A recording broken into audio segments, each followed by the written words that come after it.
عندي ጉዕዞ ራብዓይን ናይ መወዳእታ ክፋል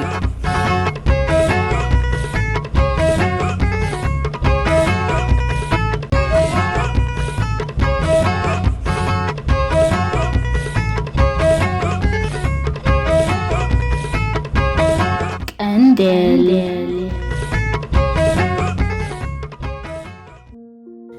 ጉዕዞ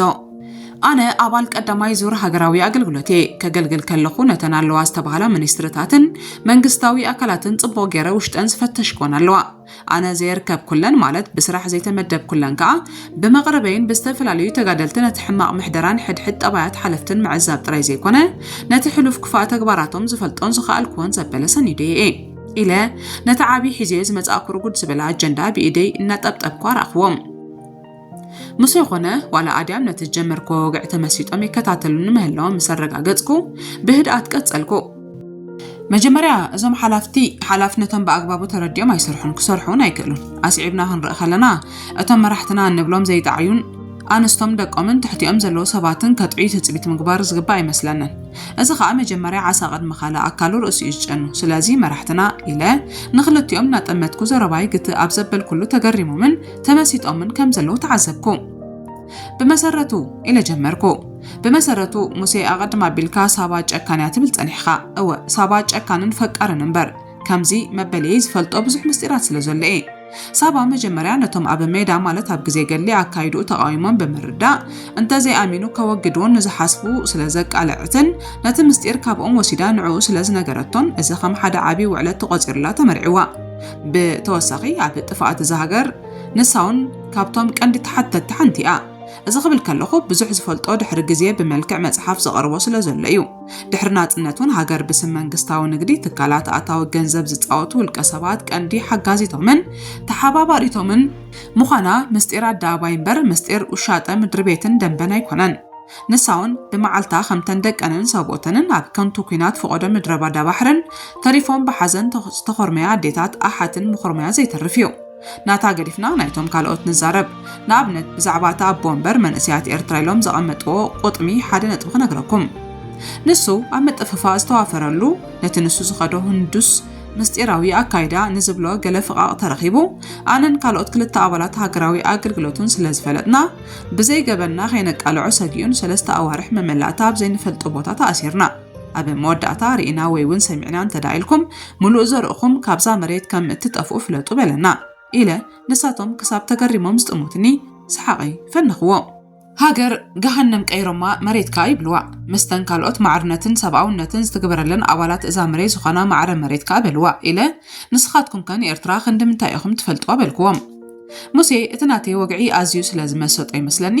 ኣነ ስድራይ ገና ወዲ 13 ዓመት ኮይነ ብሱዳን ካናዳ ኣቲ ድሕሪ ናጽነት ሓንሳብ ጥራሕ ዓድንቲ ኣተኹኳ ኩሉ ኩነታቶም ደጊመ ክምለስ ይዓደመነን ንሳኸም ዝበለትኑን ኣዲስ ኣበባ ተወሊዳ ከም ዝዓበየትን ንካናዳ ምስ ዓባይ ሓፍታ ቅድሚ 5 ዓመት ከም ዝኣተወትን ኮይኑ ግን የኤርትራ ረጊጻታ ከም ዘይትፈልጥ እዩ እቲ ኣቐድማ ቢላት ካትዑ ዝነበረትን ሰብ ብዘውርዮን ዝሰምዑን ሳባ ሃይሉ ጓል ከባቢኣ ስለ ዝኾነትን ኮይኑ ይስምዓኒ እምበኣርከስ ኣነ ሓደ ነገር ክዛረብ ኣነ ኣቐድማ ቢለ ከም ዝነገርኩኹም ኣባል ቀዳማይ ዙር ሃገራዊ ኣገልግሎት እየ ብሰንክቶም ሓለፍቲ ከምዚ ኣብ ላዕሊ ዝጠቐስክዎ ዓይነት ማለት በዓል ኣቦ እምበር መንእስያት ኤርትራ ምሕድ ንሸንገብ ነቲ መንእሰይ ኣብ ሓዊ ጠቢሶም ንሶም ናብ ዝጥዕሞም ዘይተዓደነ ገንዘብ ህዝብን ሃገርን ዘሪፎም ሃዲሞም ከም በዓል ኣነ ነቲ ስሩዕ ሃገራዊ ኣገልግሎት ምዛዘምናውን ኣብቲ ብዶብ ኣሳቢቦም ዝወልዕዎ ውግኣት ኢና እቲ ኩናት ኣብ ዝዝሓለሉ ኣብ ጎደናታት ኣስመራ ክንዛወር እቲ ምዝዋርና ገበን ኮይኑ ተገፊፍና ገልዓሉ ዝበሃል ቦታ ኣብ ልዕሊ 41 ዲግሪ ሴልሺየስ ሙቐት ኣብ ዘለዎ ጥራሕ እግርና እምኒ ከም ቅሚጦ ክንእክብ ተፈሪዱና ገልዓሉ ማለት ካብ ምጽዋዕ ንወገን ጢዖን ዓሰብን ኣብ ዘሎ መንገዲ ንበዓል ውዓ ሓሊፍካ ትርከብ በዓል ዓኬሎን ማርሳ ፋጥማን ብዝተወሰነ ኪሎሜትር ርሕቓ ትርከብ ቦታ እያ ርእሰ ብሔር ውቃዕ ዓሶ ዕቡድ ግን ኣብ ገልዓሉ እስራት ኣለዎ ኣብ እትባህለሉ ካብ ኤርትራ ወጻኢ ብዝቕመጡ ኤርትራውያን ቅዱሳት ዜጋታት ገልዓሉ ዝበሃል መሬት ኤርትራ ከም ዘይፈልጥ ተዛሪቡ ከበቅዕ በዓሉቶም እስራት በዓል ኣነ ብዝባናን ብመንኩብናን ኣእማን ተሰኪምና ንዝሃነጽናየ ገዛውቲ ክምርቕ ተራዩ ኣብቲ ኣይፈልጦኒ ዝብል ቦታ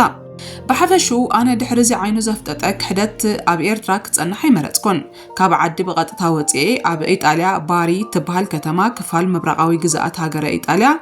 أبزلا ختمانا يازمادي تكال حلافي حدا خفلو خيني يسرح اللغو بحجين عاخاتكم مردأتا كخونكم بقو حالون حالفتن كادرتات تقدف كي تتاللو كساب عودتنا زازيمنا نفلالة نزا مزقب زياء قلابيتكم رأيوا كزين تدعى زي آخلكمون أدراشهم هابوني نزا حق أنيا سند مولو قدح كسدلكم إيلة نتا أجندا نموسي هابكوو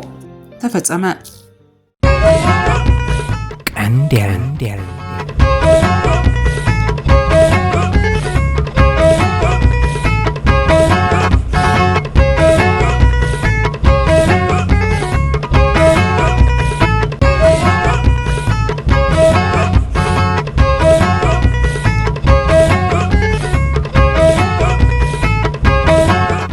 Candela.